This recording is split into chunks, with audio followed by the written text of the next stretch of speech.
Radio Département, premier partenaire du sport en Sarthe.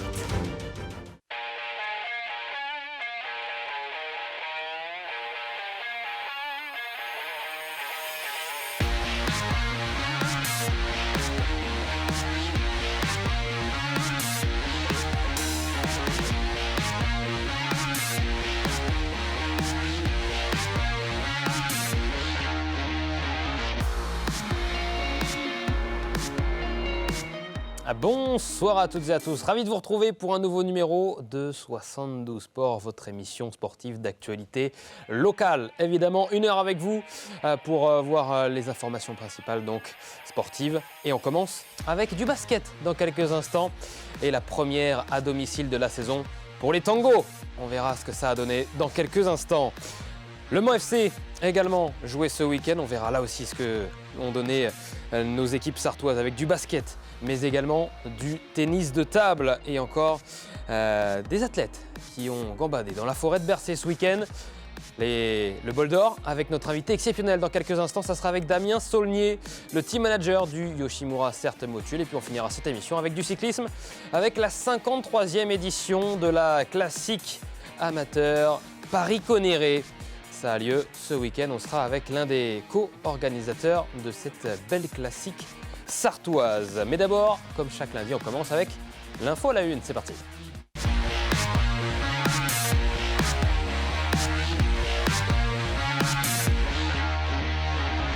Voici la une de 72 Sports aujourd'hui avec le MSB qui lance donc sa saison. Et on va voir dans quelques instants le résumé de ce deuxième match de la saison donc pour les joueurs d'Elric Delors en compagnie de Mamadi Sangaré. Bonsoir. Bonsoir Antoine. Très heureux de vous retrouver pour cette nouvelle saison de 72 Sports. Vous êtes un petit peu notre consultant basket pour débriefer bien toutes les rencontres, notamment du MSB que vous suivez tout au long de la saison.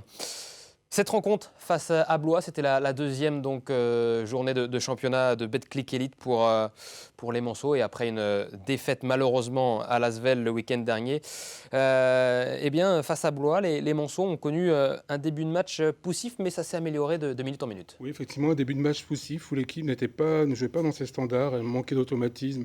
Et puis elle affichait beaucoup de fébrilité et puis elle a eu du mal aussi à trouver la cible face à des Blésois très agressifs, vraiment qui ont vraiment appuyé là où ça fait mal, c'est-à-dire dans le secteur intérieur.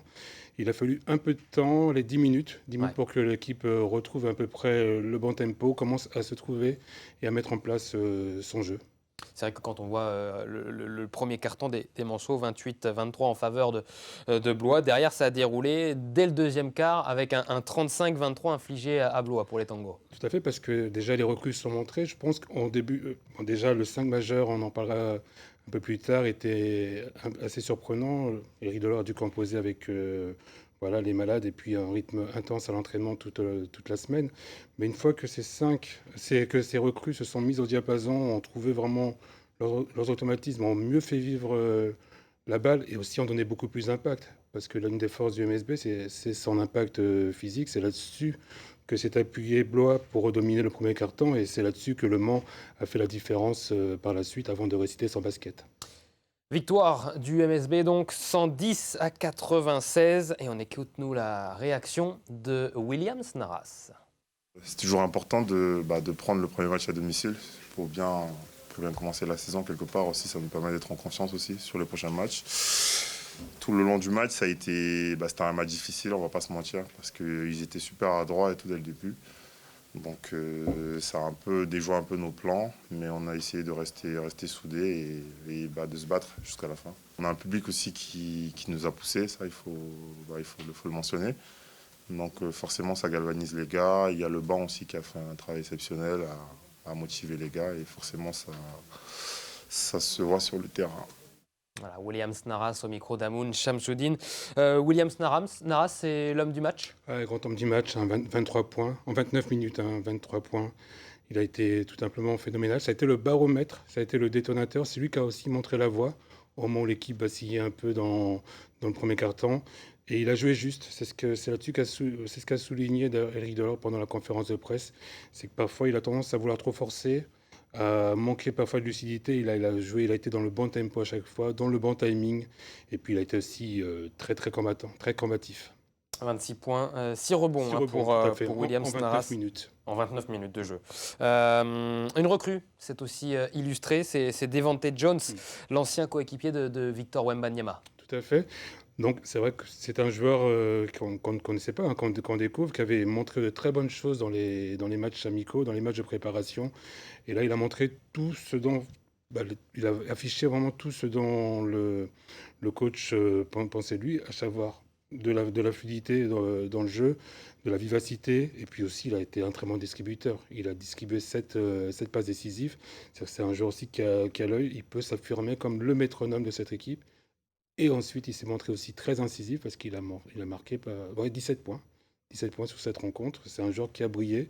On va entendre confirmation, mais en tout cas, il affiche un début de saison prometteur, en tout cas à Antares. Ouais, très prometteur. Très prometteur, oui. Devante Jones, donc, qui fera la saison avec le MSB. Il y a eu pas mal de recrues, on en parle également dans un instant, on m'avait dit. Le MSB, on le disait il y a quelques instants, qui a donc connu une semaine un petit peu agitée avec plusieurs joueurs malades. Ce qui explique aussi peut-être ce début de match poussif avec Elric Delors, le coach Manceau, qui a dû composer avec ses joueurs un petit peu en méforme, du moins en fin de semaine. On écoute justement la réaction du coach à ce propos. Il y a plusieurs joueurs qui étaient malades cette semaine, qui étaient encore malades ce soir. Et c'est vrai que je mets DJ, Abdou et Léo pour justement essayer c'est un petit peu les chiens de garde de base, donc pour qu'ils donnent le ton un petit peu. Mais on avait les jambes lourdes, on avait du mal à faire ce qu'on voulait. Blois était bien préparé, donc ils nous ont aussi punis sur certaines choses. Alors après, que ce soit bien clair, en étant très très haut et très agressif défensivement, on sait qu'on va laisser des trucs et qu'on risque de se faire punir. Mais sur la longueur de 40 minutes, je pense que c'est aussi ça qui a causé des trous à Blois. Après, il faut corriger les autres conneries qu'on fait de temps en temps, mais on est en début de saison. Donc, pas facile pour Elric Delors de composer avec ses joueurs blessés durant la semaine et même en fin de semaine. Effectivement, puis comme il me l'a expliqué aussi, le rythme de l'entraînement était vraiment très intense. Vraiment, je pense qu'aussi il voulait que l'équipe soit à point pour pouvoir tenir les 40 minutes. Du coup, dimanche, du moins le lendemain du match, il a laissé ses joueurs au repos parce qu'ils ont beaucoup donné à l'entraînement, beaucoup donné au match, dans le match.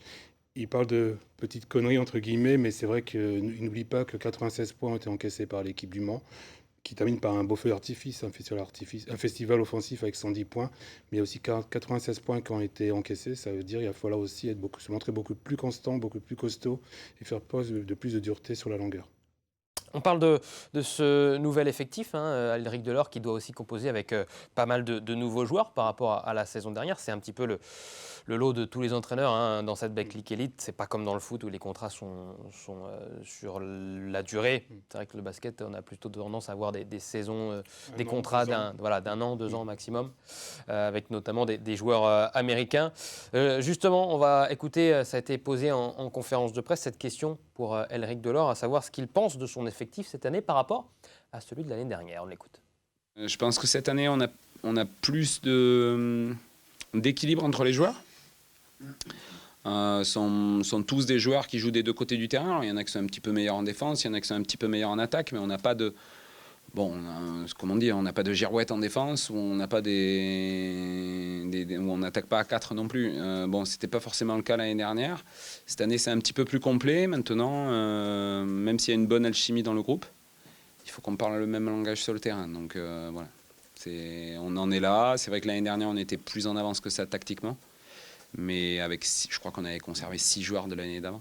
Donc ça allait très vite. Moi, j'avais énormément de relais sur le terrain, donc c'était plus facile pour tout le monde. Là, tout le monde se regarde. Coach, fais quoi, machin. Bon. Donc ça, c'est le processus. Des joueurs cadres en plus nous ont quittés durant l'intersaison, comme Terry Tarpey, Matt Morgan, Valentin Chéry, Kazak Ajemikin, effectivement, Josh Calton, Trey Tinkle, également important. Ça fait beaucoup, 70%, mais il ne faut pas dire 80%, puisqu'il y a, effectivement, on ne retrouve que Naras et Ndoye dans cette équipe qui étaient vraiment des joueurs de premier plan la saison dernière. Donc il faut reconstruire, il faut rebâtir. Ça demande du temps, justement, comme l'explique Elric Delors, pour avoir ce langage commun, ce langage tactique commun. Mais franchement, avec tout le travail qu'a fait le staff durant l'été, et puis l'intelligence aussi, parce que j'ai noté que c'est des joueurs très très intelligents, plus état d'esprit, ils vont finir par le trouver ce langage commun, notamment avant d'attaquer la Coupe d'Europe.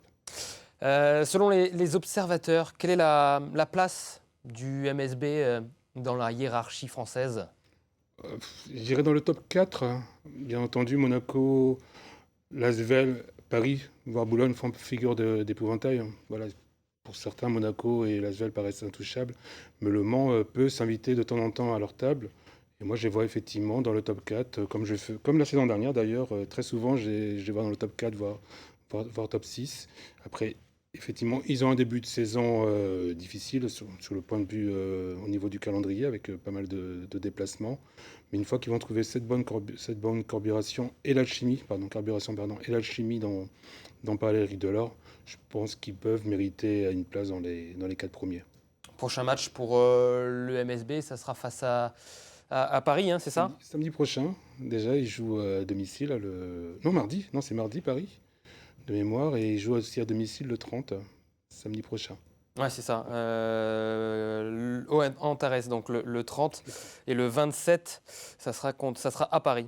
Paris Basket. Parce qu'en fait, là, avec cette histoire de calendrier, changement d'horaire, on a encore, nous aussi, observateurs, un peu de mal, mais on va s'y faire, tout comme le public, parce qu'il faut aussi que chacun prenne son rythme, les joueurs, les spectateurs et nous aussi, observateurs.